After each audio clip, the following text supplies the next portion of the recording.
दोस्तों अस्सलाम वालेकुम। मैं लियाकत, तुसीं वेख रहे हो मेरा यूट्यूब चैनल। CCD दी रावलपिंडी और इस्लामाबाद दे विच बड़ी वड्डी कार्रवाई। एक गैंगस्टर क्रिमिनल इजाज़ जादी शाड़ा अफगानी ये मुकाबले दे विच पार होया है और बहुत खूबसूरत पुलिस के जवान इन्हें शहीद कीते सी और कई कतल कीते ने इसने दौरान डकैत और पुलिस नूं कई मुकदमिਆਂ ਦੇ ਵਿੱਚ मतलूब आ जिहदे विच राहज़नी, चोरी, डकैती और हाउस रॉबरी दफ़ा 302 ਦੇ ਵਿੱਚ भी ये मतलूब आ जी। दोस्तों मुकम्मल तफसील तो पहले साढ़े इस चैनल को सबसक्राइब करो, बैल आइकन बटन को प्रेस करो और वीडियो को शेयर करो। दोस्तों एक क्राइम की लेटेस्ट अपडेट है जी। दोस्तों इजाज़ जादी शाड़ा है अफगानी है और एक क्राइम के विच जदों ये मतलूब होया दो इजाज़ जादी शाड़ा 2017 ए पुलिस के रिडार आया है। पिंडी और इस्लामाबाद के दरमियान दे विच एक अड्डा है, तरनौल का एरिया है, उत्थे रहिंदा सी रिहाइश पजीर और इसने वारदात भी उस तरनौल के एरिए GT रोड तो स्टार्ट की है।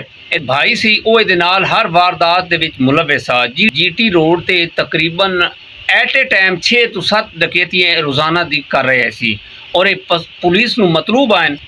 2017 एक मार्केट दे विच इन्हां ने जनाब दुकान ते डकैती की और ये CCTV कैमरे दे विच ये आ गए। उस तो बाद जनाब पुलिस इन्हां दे ताक़ुब विच रही है, फिर ये अगे पिछे रहे ने और इन्हां दा टाकरा पुलिस दे नाल कई जगह ते होया है। एक जगह पुलिस दा एक जवान कांस्टेबल जनाब जमील जनाब फायर लगन नाल उहदी शहादत हुई और उस तो बाद पुलिस इन्हां दा खाड़ा नहीं छड्या। दोस्तों इस कांस्टेबल की शहादत तो बाद जनाब पुलिस ये सिरे हो गई है। तकरीबन आए दिन चेक किया गया कि एक जगह जनाब वारदात की थी, उत्थे पुलिस ने रेड किया।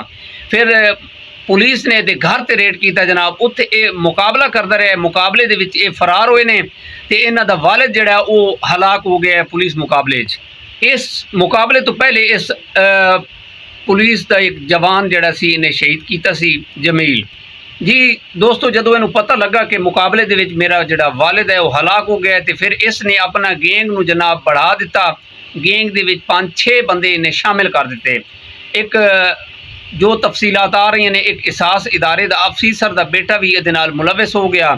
इन्हें डकैतियों के विच अन्नी पा दी है और एक मार्केट दे विच 8-8 एट ए टाइम दुकाना लुट लेना जनाब इन्होंने ऐसी तरतीब बनाई, करोड़ों रुपया इन्हें लुटना शुरू कर दिता। 2019 दे विच जनाब शमद साहब हैं। दोस्तों इस गैंग ने जनाब वारदातां दे विच इजाफा कर दिता। पीर बधाई अड्डे ते एक वारदात की, फिर इन्हें इस्लामाबाद के जिहड़े पोश एरिए ने I8 I9 I10 दे जिहड़े एरिए है सी उन्हां दे विच इन्हें हाउस रॉबरी शुरू कर दी है। इस अपने गिरोह नूं वधाया, फिर इन्हें अपने काम नूं वधा लिता ते पुलिस इन्हां दे पिछे सी। एक I10 दे इलाके दे विच इन्हें एक घर दे विच घुसे ने ते जनाब कॉल हो गई 15 नूं ते नाल ही एक फाल्कन दी जिहड़ी फाल्कन पुलिस है उन्हां दी गड्डी खड़ी सी। वो घर दे गेट दे सामने जनाब फाल्कन पुलिस ने गड्डी खड़ी की ते इन्हां ने अंधाधुंध फायरिंग शुरू कर दी। फायरिंग के तबादले दे विच जनाब एक कांस्टेबल सी वसीम अयाज नूं जख्मी किया। वो जख्मां दी ताब ना लांदे होया हस्पताल च उन्होंने शिफ्ट किया, लेकिन उन्होंने डेथ हो गई सी और वो शहीद हो गए हैं। और एक जिहड़ा हैड कांस्टेबल है सी वो भी बुरी तरह जख्मी होया सी ते उत्तों ये फिर फरार होए ने। इजाज़ जादी शाड़ा अपने जिहड़ा ग्रुप का जनाब सरबराह सी और क्राइम की दुनिया दे विच उस एरिए दे विच रावलपिंडी और इस्लामाबाद दे विच डाउन सी। 2019 दे विच जनाब शमद साहब जनाब आए ने SHO ते उन्होंने इहदे उत्ते अटैक रेट किए ने और ये कई जगह ते जनाब नस गया। मुकाबले के दौरान एक शिकारपुरी स्वीट उत्थे इन्हें जनाब डकैती की है। वारदात करेंदे जनाब ये शमद साहब की जिहड़ी फोर्स आई उन्होंने शिकंजे दे विच आ गया तो इन्हां दी जनाब गिरफ्तारी हुई है। शिकारपुरी स्वीट के जिहड़े डायरैक्टर हैं मालिक भट्ट साहब उन्होंने जनाब अपने केस नूं हैंडल किया और इहदे खिलाफ लड़े ने। अदालत ने इजाज़ जादी शाड़ा नूं जनाब 10 साल कैद की सज़ा सुना दी जनाब ते बाकी जिहड़े इन्हें कतल कीते सी 302 दे विच मुलविस है सी। 2 पुलिस के जवान इन्हें जनाब शहीद किए हैं। उन्हां दे केस जिहड़े हैं पेंडिंग विच हैं और इस जिहड़े उन्हां दे ट्रायल ही नहीं हो सके। इस नूं जिहड़ी सज़ा सुना दी गई ये 10 साल अपनी सज़ा जिहड़ी पूरी करके जनाब इस नूं फिर रिहा कर दिता गया। हाउस रॉबरी, डकैती, राहज़नी, चोरी और कतल के जिहड़े इहदे उत्ते केस हैं उन्हां दे जिहड़े ਟਰਾਇਲ ਆਏ ਨੂੰ ਪੈਂਡਿੰਗ ਵਿੱਚ ਐਨ ਟਰਾਇਲ ਹੀ ਨਹੀਂ ਹੋ ਰਹੇ ਸੀ।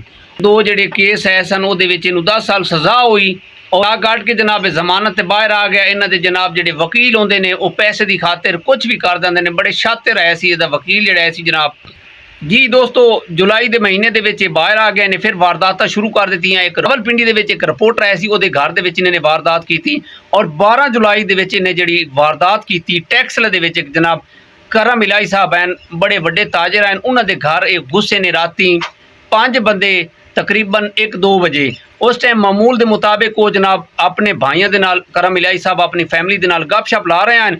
जदों दीवार फलांगे ने तो उन्होंने पता लग गया कि डकैत हैं। इजाज़ इशाड़ा ने जनाब उत्थे फायरिंग शुरू कर दी। उन्होंने बेटी जख्मी हो गई। करम इलाही साहब खुद जनाब उन्होंने गोलियां लगियां ने तो उन्होंने मौके पर जनाब डेथ हो गई है। उतों इजाज़ इशाड़ा साहब जनाब फरार हो गए ने ते CCD दे कोल इन्हां दा केस आ गया ते जनाब फिर CCD ने दबंग जनाब एक्शन किया। फिर ये नशे ने जनाब एबटाबाद दे विचों ये मरी आए ने, मरी दे विचों ये बस ते बैठे ने जनाब ये पिंडी आए ने और पिंडी दे विचों जनाब ये उकाड़े वाली बस ते गए ने। उत्थे दोस्तों मौत दे साए दी तरह जनाब CCD इन्हां दे नाल मंडला रही सी। और यकीन करो कि मैं दाद देना CCD पुलिस नूं कि जनाब जो इन्होंने खड़ा किया है जनाब ये उकाड़े गए ने। उत्थे इन्होंने नौकरी के बहाने जनाब एक कोल्ड स्टोरेज आ जनाब उत्थे इन्होंने नौकरी शुरू कर दी है गार्ड की। तो उत्थे जनाब साढ़े जवानों ने CCD ने जनाब जाके रेड किया है। उत्थे इन्होंने मुकाबला किया है। कोल्ड स्टोरेज जिहड़ा हा उत्थे CCD ने जदों रेड किया है वो ये अंदर आया सी।